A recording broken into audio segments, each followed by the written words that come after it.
What's going on, everybody? Doing a quick breakdown of the Spellshot class information that you can find on the Tiny Tina Wonderlands website. You can obviously go over there, check it out, or you can watch this video and get a builder's perspective on all these skills. First off, Spellshots are all about combining spells with guns. Able to equip 2 spells, their spell weaving ability increases spell damage and fire rate as they cast spells or reload, allowing them to seamlessly cycle between different methods of dealing damage. When enemies get too rowdy, their polymorph ability can take an enemy out of the fight by transforming them into a harmless Skeep. I find this super interesting. I think this is going to be kind of an interesting class all around. The class feat reads: casting a spell or reloading a weapon grants a spell shot a stack of spell weaving, increasing spell damage. Spell weaving stacks automatically decay after a few seconds. Casting a repeating spell have a chance to award additional spell weaving stacks with each repeating cast. So essentially, this is just going to be a little buff in the bottom corner that is whenever you're activating your spells or reloading, which from what I'm reading in this, I can essentially shoot a bullet, reload, shoot a bullet, reload, shoot a bullet, reload, and have like 3 stacks right there. So very interesting. I think this will be pretty cool. Now, again, do know that the stacks automatically decay after a few seconds. So if you want to keep up high stacks, you're going to have to constantly be either activating spells or shooting bullets. But regardless, this seems pretty interesting all around. Now let's go down to the action skills. First one, ambidextrous, which love that, by the way. The spell shot may equip a spell into their action skill slot. Whenever the spell shot presses the action skill button, they cast that spell. So essentially, you can just double up on the spells that you have. Remember, spells are going to be essentially what our grenades were in Borderlands 3 in previous games, but they have a cooldown instead of having to pick up ammo for them. So very cool. We like that.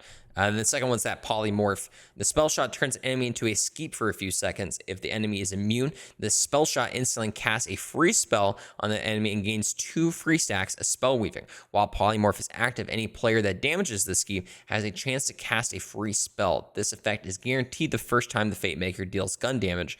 If the spell shot casts a free spell this way, they gain a stack of spell weaving. First off, I think they need to completely rewrite that. That was super confusing to me. But from how I understand it, essentially, you're going to kind of like phase lock an enemy like you did with like Maya and Borderlands 2. They're going to turn to that Skeep. If you shoot them, you're going to get some of those stacks of spell weaving for yourself or be able to instantly activate your spells. Essentially, this is going to be a great way of constantly shooting spells out. Let's look at the tier 1 skills coming from the top from left to right. Spell Sniper, gain increased spell critical hit chance scope. Remember, spells and melee both have a chance to crit now, so that's very cool, and we're glad to hear that they're able to do that just because it's going to add a little bit extra damage on there with the damage formulas. Magic bullets, a portion of all bonuses the Fate Maker receives to spell damage is applied to their gun. So this is very cool because, again, it really does add that synergy and flow between spells and weapons at the same time.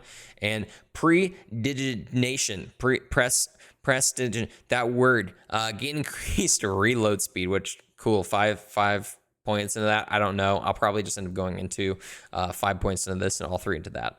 In tier 2, going from left to right, we have Font of Mana, which I think this is going to be a big one. Gain increased spell cooldown rate, gain increased action skill cooldown rate. So essentially, this can flow into probably the ambidextrous the most, just for the fact that technically I'm guessing that spell is going to count as an action skill. So having this as many points into it is making sure that you're constantly just popping out spells left and right.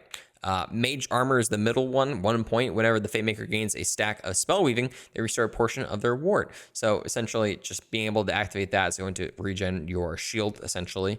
And then just warming up, gain increased fire rate for every spell weaving stack. Now, I don't know how much that's going to be worth it with how these stacks actually decay, but we'll see if it's high enough, if it's worth it. At tier 3, we have Glass Cannon. This is going to be a single perk right here in the middle of tier 3. The Fate Maker's ward no longer automatically recharges, but they gain drastically increased spell damage. Now, do know that this is going to essentially flow into your weapon as well, depending on if you're doing that. So this could be a very well worth it perk, but at the same time, yeah, I think you would have to probably flow into like Berserker or maybe something like Greyborn for health to kind of mitigate that loss of your shield constantly being up. At tier 4, we have Imbued Weapon, where the Fate Maker casts a spell, their guns deal bonus damage of that spell's element for a short time. The effect stacks once per spell. Pretty interesting. It's going to depend on what you have. So, like, let's say if you have dark magic that, like, kind of is a lifesteal element, this will be really nice just for the fact that you're able to get just free lifesteal. But adding on extra bonuses to what you already have is pretty cool weapon-wise. And the middle one is High Threat Count. Gain increase max spell weaving stacks. Probably going to need to do that just for how incentivized spell weaving is for this class. And then Warcaster, kill skill. Whenever the Fate Maker kills an enemy, there's a chance their weapon is instantly reloaded. This chance is increased per spell weaving stack. definitely don't think this is worth it in the slightest. Like, absolutely think it's a waste of a skill. The fact that it's just your weapon reloads after you kill somebody, you can reload, you know, like, and it's 5 points. I think it's kind of bad, honestly.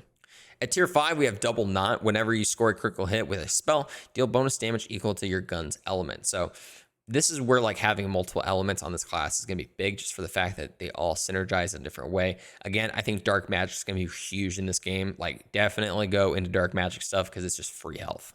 And then the second one was 1 slot, 1 kill, gain increased gun damage per spell weaving stack. So this is very good because the higher spell weaving stack, the higher your spell damages, which already is going to flow into that with certain perks, and then increasing even higher. It's going to be insane.